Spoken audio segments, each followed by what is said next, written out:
Olá, queridos estudantes, sejam todos bem-vindos e bem-vindas a esse segundo bimestre. Eu gostaria de começar agradecendo a participação de todos vocês no primeiro bimestre, no empenho das atividades. Foi muito gratificante o que nós vivenciamos nesse primeiro bimestre. É algo bastante novo para nós professores, mas também é algo bastante novo para vocês estudantes. E eu imagino e eu sei o quanto deve estar sendo difícil acompanhar essas aulas de modo remoto. Mas, de qualquer forma, a gente agradece de coração a participação e o empenho de vocês. Eu vou começar com um trecho do escritor Guimarães Rosa.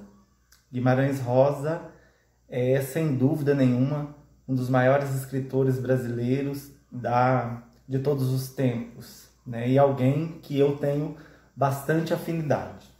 Ele diz assim: o correr da vida embrulha tudo.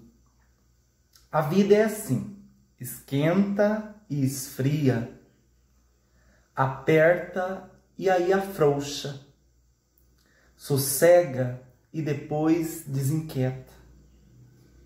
O que ela quer da gente é coragem. Então, nesses tempos difíceis, nesses tempos tão diferentes, acho que a vida exige da gente bastante coragem. E eu desejo a todos vocês, nesse bimestre, bastante coragem, ousadia, esforço, para que a gente consiga ter sucesso, buscar o sucesso, buscar a realização. Esse vídeo é para a gente fazer uma pequena introdução sobre a filosofia. Especialmente no primeiro bimestre, nós vimos o conceito de ciência. O que é a ciência? A ciência é um saber cientificamente organizado, um saber sistemático, um saber que coloca o ser humano na condição de conhecer a natureza e, portanto, controlar e dominar a natureza. A ciência possui como importância trazer certos esclarecimentos que nós não temos acesso. Então, a ciência é, digamos, um instrumento fundamental para o ser humano. Nesse bimestre, nós vamos ver especialmente as duas correntes filosóficas que deram origem à ciência moderna, como nós conhecemos hoje.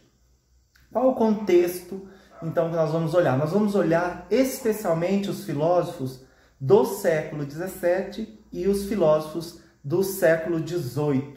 Mais precisamente, as teorias do conhecimento que foram surgindo nesse período do século XVII e século XVIII. Só para contextualizar, o século XVII marcou toda uma revolução na ciência. Basta citar Galileu Galilei, Nicolau Copérnico, entre outros, Giordano Bruno, entre outros. Então, nós tivemos o fim da Idade Média, século XV, século XVI, o Renascimento, e no século XVII nós tivemos uma grande revolução científica. Essa revolução científica, ela só foi possível porque o pensamento moderno ele também foi mudando. Já não bastava mais a interferência da igreja, o controle religioso dos saberes, como acontecia anteriormente. Os pensadores, os cientistas, os pesquisadores daquela época queriam um saber que fosse de base racional, que fosse de base científica, matemática, lógica, e que conseguisse, digamos assim, fugir ao controle da igreja, ao controle da religião. Então eles começam uma corrente, eles começam uma série de ajustes e adequações para fazer com que essa filosofia mudasse, essa ciência mudasse, esses saberes começassem a ganhar novos percursos. Foi nesse contexto do século XVII que nós tivemos dois grandes embates na história da filosofia. Foi a briga entre pensadores racionais e pensadores empiristas, pensadores racionalistas e pensadores empiristas. De um lado, um grupo dizia que somente a razão pode nos levar ao conhecimento. Do outro, se dizia que somente a experiência poderia nos levar ao conhecimento. Então essas duas grandes correntes vão surgir no século XVII e se desenvolver XVII e XVIII, mas elas são imprescindíveis para a gente entender como que a ciência chega até os nossos dias. A ciência chega até os nossos dias marcados especialmente por essas duas grandes correntes filosóficas.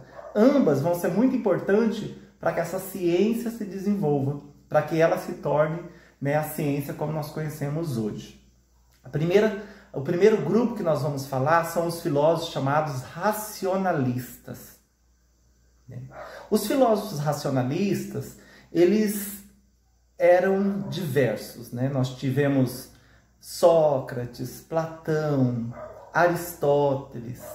Ambos colocavam que a razão tinha um certo poder sobre nós. A razão, ela daria ao ser humano a possibilidade de conhecer melhor a realidade.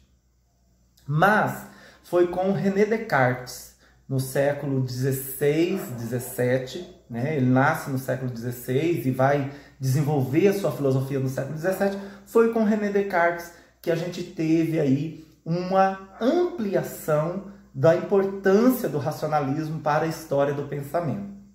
René Descartes, ele nasce na França, de uma família bastante nobre, ele pertencia à elite francesa, e ele teve condições de desenvolver a sua filosofia com base na matemática, porque Descartes foi físico, foi matemático, foi filósofo, então digamos que ele teve a oportunidade de estudar muito, ele desenvolve sua filosofia basicamente realizando diversos estudos.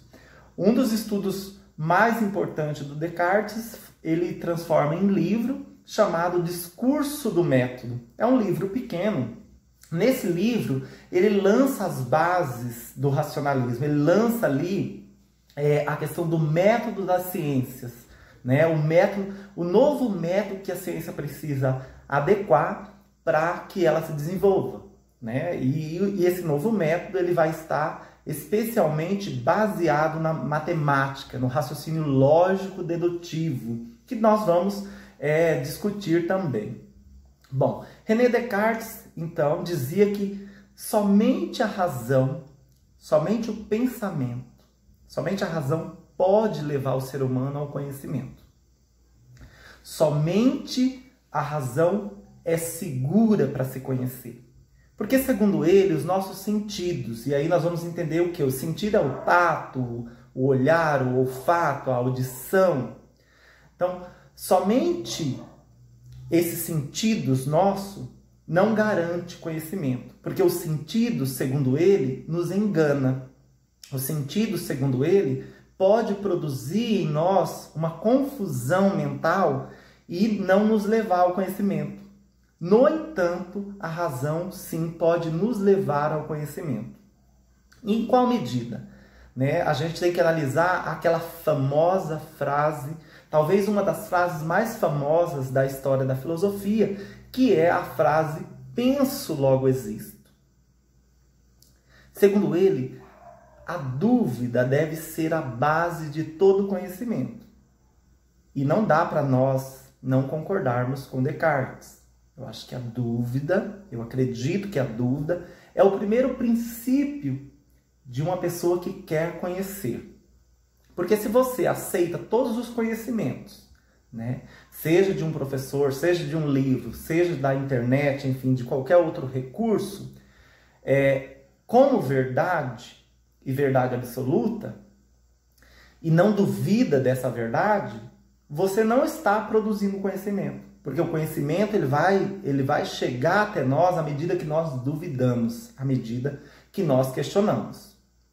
Por isso, penso, logo existo. Segundo Descartes, nós temos que duvidar de tudo. E tudo pode estar sendo construído como mentira. Então, a dúvida vai colocar a gente na posição de investigadores, né? De buscadores dessa verdade. O penso logo existo eu posso e devo duvidar de tudo. Devo duvidar se eu estou acordado, se eu estou sonhando. Devo duvidar das verdades que me foram ditas, das verdades que me foram apresentadas. No entanto, de uma coisa eu não posso duvidar, de que eu estou pensando. Para que eu possa duvidar, eu devo pensar. Então, a base da dúvida é essa. O penso logo existo. Portanto, aí Descartes chega àquela conclusão que eu já mencionei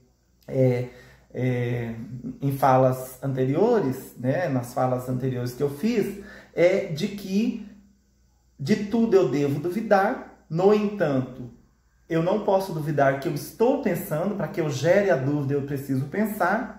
Desta forma, o único conhecimento seguro só nos é dado pela mente, só nos é dado pelo pensamento. Desta forma, Descartes, então, vai justificar toda a sua filosofia, né? O pensamento, a dúvida, a razão, como base para todo conhecimento seguro. Essa é a grande questão da filosofia, então, racionalista, né? Na sequência, nós vamos ver que Descartes sofreu uma grande oposição. Ele sofreu uma grande oposição porque praticamente no mesmo período que Descartes desenvolve, amplia os debates racionalistas, vai surgir uma outra corrente chamada de empirismo. O empirismo vai ser exatamente o contrário do que Descartes pensa, né? E nós vamos ver isso logo mais no próximo vídeo.